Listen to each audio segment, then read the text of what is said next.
समाज सुधार की महापंचायतें 90 के दशक में हुई थी और 90 के दशक के बाद अब 30 साल बाद दोबारा से समाज में पंचायतों का जन जागृति का कार्यक्रम चल रहा है। ये पंचायतें जो 15-16 बिंदु हैं, बिंदु महत्वपूर्ण नहीं है, बिंदु 16 की जगह 20 भी हो सकते हैं, लेकिन जो व्यर्थ पैसा जा रहा है वो सब कुरीतियों का ही रूप होता है।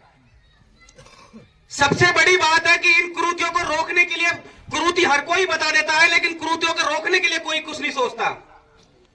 इन कुरीतियों को रोकने के लिए जिस तरीके से आज 84 वाले पटेल साहबों की जो आज पंचायत भैंसखेड़ा में आयोजित हो रही है, इसके बाद आप सबको प्रत्येक गांव गली जो कस्बे हैं उनमें छोटी छोटी पंचायत करके हर गांव में से, एक थोक में से, एक कुटुंब में से, एक परिवार में से एक एक आदमी के दस्तखत अनिवार्य करना है। जिम्मेदार आदमी के दस्तखत कराओ, तब जाके इन पंचायतों का औचित्य है।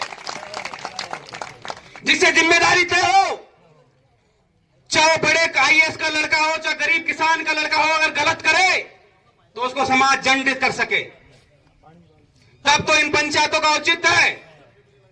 आप सबको पता है कि सबसे बड़ी बात है आज शिक्षा का रूप है। सबसे ज्यादा ध्यान देने योग्य बात है, अगर गांव की सरकारी स्कूलों में ध्यान देंगे तो एक IAS का लड़का भी, गांव के किसान का लड़का भी अगर सरकारी स्कूल में पढ़ेगा तो हमारी जिम्मेदारी बनती है हम हर रविवार या शनिवार को जाके, सोमवार को जाके स्कूल में विजिट करें कि स्कूल का टीचर सही पढ़ा रहा है कि नहीं पढ़ा रहा। Thank you.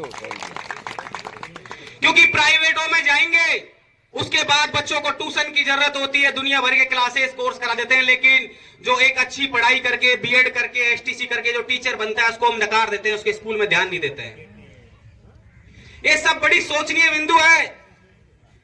बड़ी बड़ी बातें होती है गांव में, लेकिन खुद के पंच पटेलों के लड़के अनऑथराइज्ड दारू के ठेके गांव में चलाते हैं। क्योंकि जब पटेलों की बात आती है, वहां भी हमने 5 पटेलों को विड्रॉ किया था, उनकी पावर को लिया था, उनको 5 साल के लिए दंडित किया था, 1100 रुपए का जुर्माना लगाया था।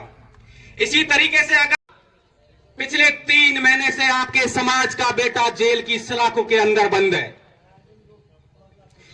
22 साल से दर की ठोकर खाने के बाद उन्होंने एक जमीन तलाशी और बाहर आके देवली उनियारा से चुनाव लड़ लिया, लेकिन इस जुल्मी सरकार ने उसको जेल के अंदर डाल दिया।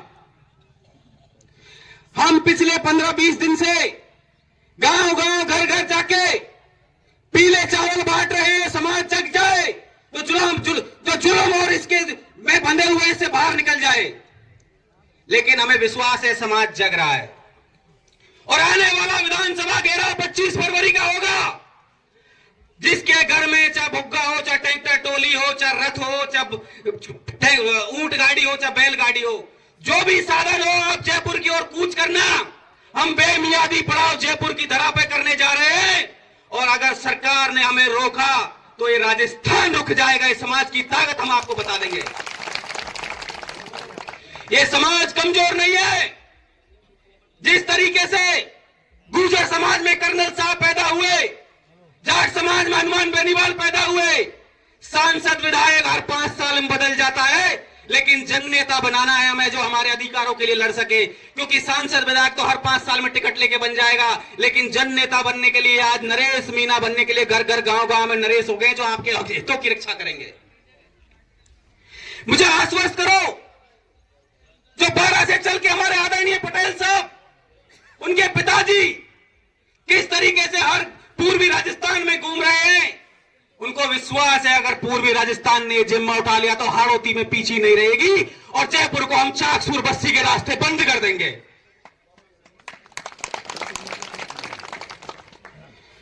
आप सब, मुझे उम्मीद है कि आने वाले समय में 25 तारीख का विधानसभा जो एक महाकुंभ के रूप में होने जा रहा है, आप प्रयागराज जाने के लिए बहुत आतुर हो, लेकिन मेरा आपसे एक बेटा होने के नाते एक बार आप विधानसभा घेराव होने के लिए आतुर हो जाना।